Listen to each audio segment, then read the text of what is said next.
Pope Leo XIV is set to release his first encyclical, and according to Axios, it could come as soon as today. An encyclical is a moral teaching written by the Pope, and the first one from Pope Leo is expected to be focused on artificial intelligence. While speaking to students in Italy yesterday, the pontiff warned against the use of AI in the military. He called for better monitoring so that, quote, they do not remove responsibility from human choices and do not worsen the tragedy of conflicts.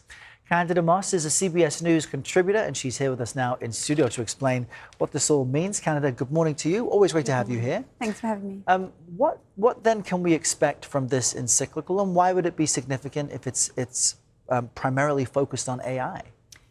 Well, Pope Leo has spoken about AI before, and he's concerned about a variety of things. He's concerned about workers' rights. How will this affect jobs? And that's a very real issue for lots of people.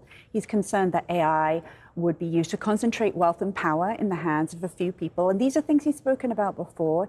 He's concerned that decision-making in warfare will be put off to artificial intelligence and that human beings will no longer be the centerpiece of human decision-making. And his critique of AI when it comes to critical thinking, why is that relevant and significant? I think this is relevant to all of us. He's concerned that we are going to lose the ability to be creative, to think critically. He has spoken in particular about what this will mean for the intellectual and neurological development of young people who are not learning these skills and will not be able to develop critical thinking in the way that we did. And we've really not, I think, ever had a pope be so specific and particular on the point of technology. So how might this change things? The Pope has always been a moral authority for lots of us. And it's interesting, he has a background in mathematics, so he thinks quite technically and scientifically. But speaking about critical thinking and creativity, this does make him someone who's speaking about ethical judgments that affect all of us, things like privacy and data.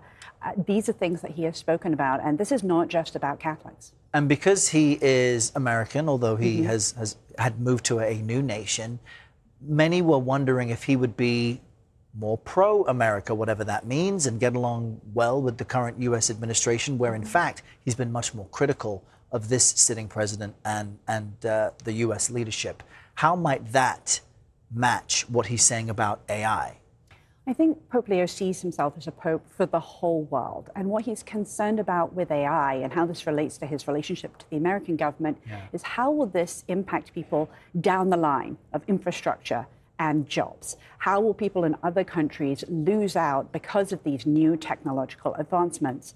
He named himself after Leo XIII, who was Pope at the beginning of the Industrial Revolution. So as we look at this new industrial revolution with AI, which is sort of a wild west right now, he wants to see regulation that will help everyone. And he's advocating for everyone, not just for Americans. And as we say, this is what we expect the encyclical to include, but what will you be most interested to see? What detail are you looking out for? I'm going to be interested to see how he extends what he said before to affect things like healthcare decisions. AI is huge in healthcare, and I think he's going to be concerned that if we outsource AI decision-making in this way, in the healthcare space, that people will lose out. So I think that's one thing we should look for. I've been also concerned about using AI and losing my critical thinking skills. How about you? Are you using it? Not very much, because I think the more you use AI, the less you use your critical thinking skills yourself. We share that. We'll stay as sharp as we can. Candida Moss, great to have you here. Thanks for having me. With us.